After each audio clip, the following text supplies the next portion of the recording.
बिस्मिल्लाहिर्रहमानिर्रहीम। Ward number 6 by Anton Chekhov.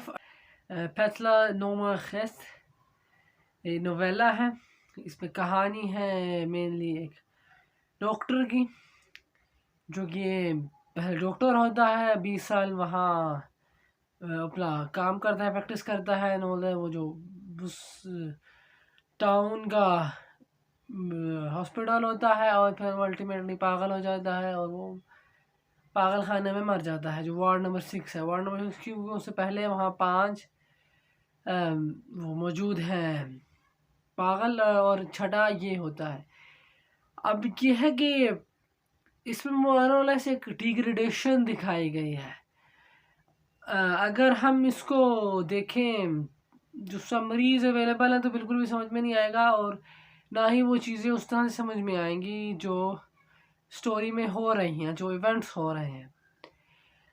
सादा से इसकी जो थीम्स वगैरह है, उसमें मेनली जो एक्सिस्टेंशियल क्राइसिस है, इंसान अपने वजूद पे सवाल उठाता है, और उस सवाल उठाने के नतीजे में वो मैडनेस, पागलपने तक पहुंच जाता है। उसके अलावा इसमें सोसाइटी है, निगलेक्ट है, उसमें वो इडियोक्रेसी है, और उसमें एब्सेंस ऑफ नॉलेज है, एब्सेंस ऑफ एजुकेशन है, या एक आइसोलेशन का एलिमेंट है कि वो बात करता है कि वहाँ ये हालात हैं उस टाउन में। वो एक आइसोलेटेड टाउन है, लेकिन एज़ कम्पेयर टू जब आप देखते हैं उसे कि जो सिटी लाइफ है वो एडवांस है, लोग और तरह से जीते हैं, लोगों के मूड्स और हॉबीज़ और तरह से हैं। लेकिन उस टाउन में वो जो बिल्कुल ही मामला है वो सारा अलग से है, बिल्कुल ही यानी कह लो वो जो उस टाउन के जो हालात हैं उसमें वो जो सैडनेस है वो है मेनली वो ट्रिगर कर रही है एग्जिस्टेंशियल क्राइसिस, और अल्टीमेटली वो जो पागलपन है जिसमें वो खुद भी मुलविस होता है एंड ऑल दैट।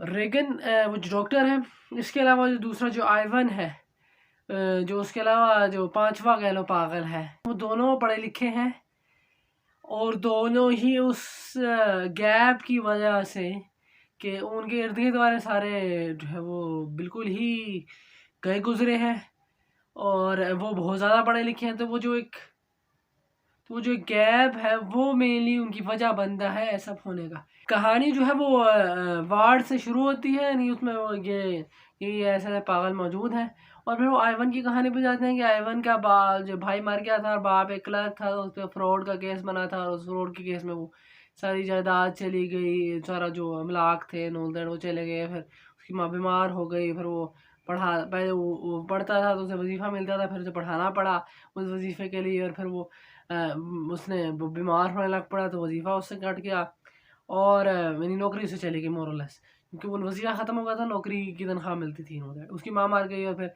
अल्टीमेटली वो एग्जिस्टेंशियल क्राइसिस पे आ गया, जहाँ वो देखता था कि वो जो कॉन्विक्ट्स थे उस टाउन के, सिर्फ वो थे जो उसे ज़रा एक्साइट करते थे, उसके अलावा जितने भी लोग थे वो डल थे, और वो सारे उसे बहुत कुछ, आइवन को बहुत कुछ समझते थे, लेकिन वो खुद डल के डल ही थे, और वो डल ही रहे। तो इस वजह से वो कहता था कि मुझे भी जो है वो पकड़ लिया जाए, मैं भी कन्विक्ट हो जाऊं और मैं भी जेल चला जाऊं, ताकि मैं उन लोगों के साथ रहूं जिन्हें वो उस काबिल मानता है कि वो शायद कुछ पढ़े लिखे हैं, शायद वो कुछ समझदार हैं। तो इस सब में ही मोर और लेस वो इमेजिन करने लग पड़ता है, हेलुसिनेट करने लग पड़ता है, और उस हेलुसिनेशन में लोग उसे पकड़ते हैं और उसे पहले अस्पताल भेजते हैं, और फिर रेगन उसे पागल खाने भेज देता है कि जी ये तो जी रिटार्डेड है नो। फिर रेगन की कहानी शुरू होती है। अब रेगन कौन है? रेगन एक इंसान, एक शख्स है जो पढ़ा लिखा है एंड ऑल दैट, और वो क्लर्जी में जाना चाहता था, वो प्रीस्ट बनना चाहता था, लेकिन उसका बाप कहता था कि वो डॉक्टर बने, और वो डॉक्टर बन गया। अब वो डॉक्टर बनने के बाद वहाँ वो 20 साल से उस टाउन में, उस हॉस्पिटल में वो डॉक्टर है। थ्रू आउट बात ये हो रही है कि वो करप्शन है, यानी वो ठीक से देखता ही नहीं है, उसे इलाज ही नहीं होता, ना वो डॉक्टर है ना उसे डॉक्टरी करनी आती है, बस वो वहाँ है, वो कहने को अपनी तरफ से वो बड़ी कोशिश कर रहा है, लेकिन उससे कुछ भी नहीं होता। बच्चे की मिसाल आती है कि वो बच्चे को अब करना होता है ट्रीट, तो बच्चा उसे छुड़ाता है, और वो उसे जाने देता है, उसे कहता है ले जाओ यहाँ से, मतलब मुझसे नहीं हैंडल होता। नहीं कहा है कि डॉक्टर को अगर तुमसे जो है वो पेशेंट की जो एक ऑब्नॉक्शियस बिहेवियर है, या पेशेंट का वो जो मैडनेस है वो हैंडल नहीं हो रही, तो तुम कहा है कि डॉक्टर हो। तो टेक्निकली वो कोई डॉक्टर है ही नहीं, वो उसके बाप का ज़बरदस्ती किया हुआ एक बस वो डिग्री ले ली एंड ऑल दैट। जिस तरह हमारे यहाँ भी मतलब जब से ये नोशन पैदा हुई है तो ऐसे ही लोग पैदा हो रहे हैं। वो यूनिवर्सिटी तो चले जाते हैं, बड़ी बड़ी डिग्रियाँ ले लेते हैं, लेकिन ये है कि वो घर वालों के ज़बरदस्ती भेजे हुए होते हैं, उन्हें खुद कुछ भी नहीं आता होता अपने फील्ड का। तो यही हाल इसका है। अब उसका दिल और दिमाग कहीं और है, उसका दिल और दिमाग वहीं कलर्जी में है। बाद में जैसे वो पागलपन के एपिसोड के करीब जाने लग पड़ता है, तब भी वो वहाँ जाता है, कलर्जी से मिलता है, तो वो उसे ज़्यादा बेहतर लगती है क्योंकि उसका दिलो दिमाग वहीं था। वो शुरू से जवानी से ले के शायद बचपन से भी तो वो वहीं था, तो वो उस एतबार से वो वहीं उसी जगह को वो एक्साइटमेंट वहाँ उसे मिलती है। लेकिन उसके अलावा जो डॉक्टरी में कुछ नहीं मिलती। वो 20 साल वहाँ वो काम करता है और वो जो उसकी जो डॉक्टरी है वो निगलेक्ट गिनी जाती है, वो डिसेप्शन गिनी जाती है। वो ये नहीं है कि उसने कोई एक्चुअली कोई इलाज किया है। लोग उसी फिलोसफी पे जी रहे हैं कि जी इस सब से तो इलाज कोई नहीं होना, इलाज होना है जी बस वही क्रिश्चियनिटी में जो भी उनका मामला है। अब जो सर्गी है जो उसका असिस्टेंट है, वो बाद में उसके सक्सेसर का भी असिस्टेंट ही होता है, वो उससे पहले का वहाँ पे है और उसके ज़्यादा असर वसूख है। वो अपनी एक प्राइवेट जो है प्रैक्टिस भी जारी रख रहा है, यानी कि वो सिर्फ हमारे यहाँ अगेन होता है कि जी वो कंपाउंडर जो है वो क्लिनिक खोल के बैठा होता है, वो वाला हिसाब किताब है। तो ये है कि वो उससे बेहतर ऑपरेट कर रहा है, उससे बेहतर लोगों को समझता है और हॉस्पिटल को चला रहा है वगैरह वगैरह वगैरह। इसके अलावा उसका वो मेनाइल उसका एक पोस्ट मास्टर दोस्त है, और वो दोस्त जो है फिर भी उसको समझता है और उसके पागल बनने से पहले तक वो उसकी दोस्त से उसे बनती है, वो दोस्त बैठता है और उसकी बातचीत होती है वगैरह वगैरह वगैरह। अभी इस रूटीन में भी अगर हम देखें तो वो जो रेगन है, रेगन रात तक जागता रहता है और फिर लेट उठता है और बस जाता है हॉस्पिटल और थोड़ा बहुत किया और ये वो एंड ऑल दैट। हॉस्पिटल में जो कुछ हो रहा है वो भी उससे कंट्रोल नहीं होता। लोगों से शिकायत करते हैं तो आगे से बस टाल देता है और कहता है मैं करूँगा और देखूंगा और शायद समझने में गलती लगी हो वगैरह वगैरह। यानी कि बस वो बात टाल मटोल से काम लेता है। उसे किसी को भी उसे कह लो किसी से भी काम लेना नहीं आता, वो किसी को ऑर्डर नहीं दे सकता। हालांकि वो उनका जो है वो कह लो सीनियर ऑफिसर है एंड ऑल दैट, लेकिन वो किसी को कोई काम नहीं दे सकता। यानी कि टेक्निकली वो खुद एक मिसफिट है जो उसे खुद नहीं पता। और थ्रू ये कहानी चलती रहती चलती रहती चलती रहती। फिर वो एक पॉइंट पे वो वार्ड नंबर 6 जाता है और वो आइवन से मिलता है। आइवन की बातों से मुतासिर हो जाता है क्योंकि आइवन भी उसी सोच का है और वो भी पागल हो चुका है। समरी पढ़ता है, समरी पढ़ के लगता ही नहीं है कि जैसे वो आइवन या रेगन में से कोई पागल था। समरी में लिखा हुआ जैसे वो रेगन जो है वो उसको बेवकूफ़ बनाया गया और वार्ड में बंद कर दिया गया। लेकिन बहरहाल आइवन भी पागल हो चुका था और रेगन फिर उससे मिलता है और रेगन वो उसकी बातों में पसंद आने लग पड़ती हैं और वो वहीं वक्त गुजारने लग पड़ता है। यहाँ लोगों को टेक्निकली शक हो रहा है, लेकिन जैसे ही वो इस शक के बुनियाद पे वो एक बोर्ड बिठाते हैं और वो बोर्ड बैठ के उससे सवालात करता है, वो चेक करने के लिए पागल हुआ या नहीं हुआ एंड ऑल दैट।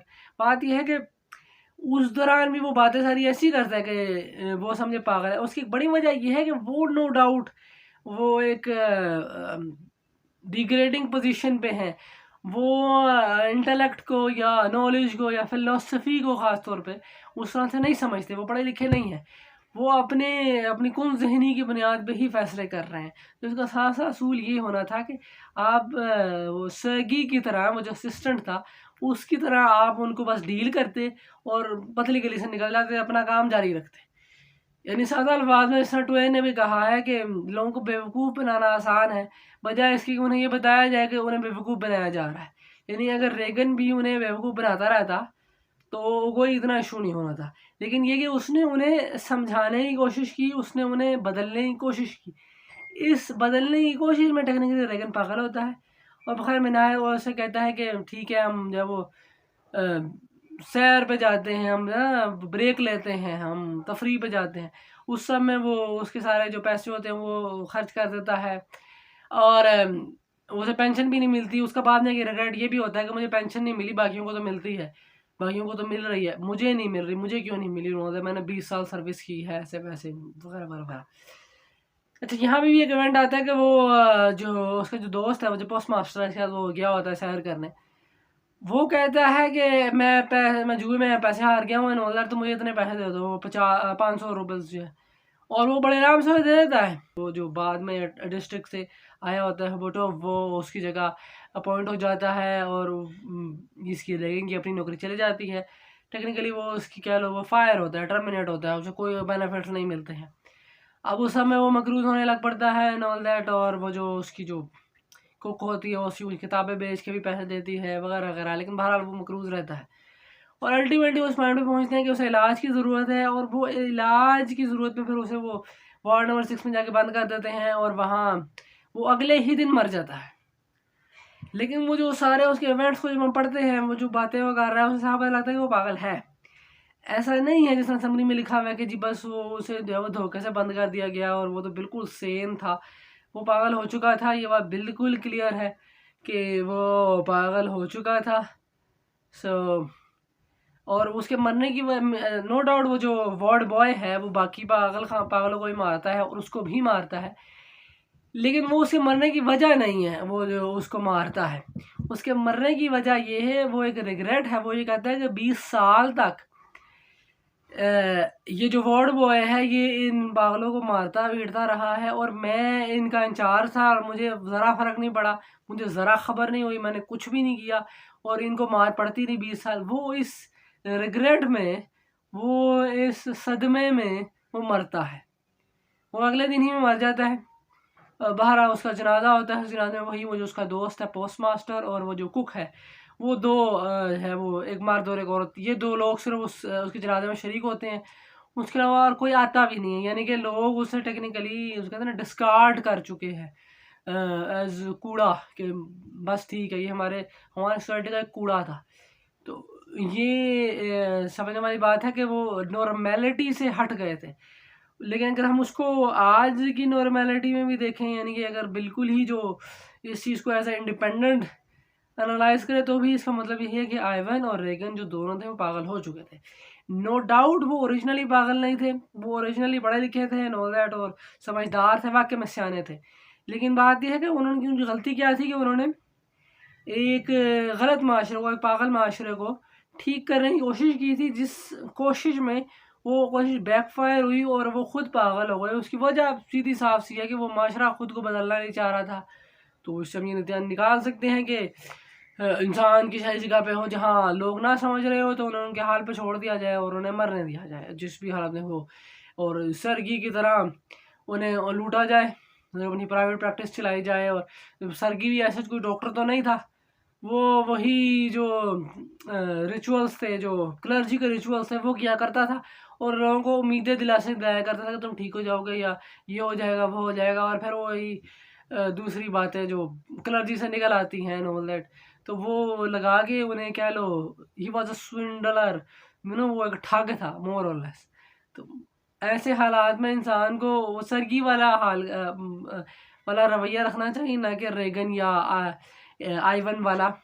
तो ये सारा सा है वॉर्ड नंबर 6 बाय आंटन चेकोव।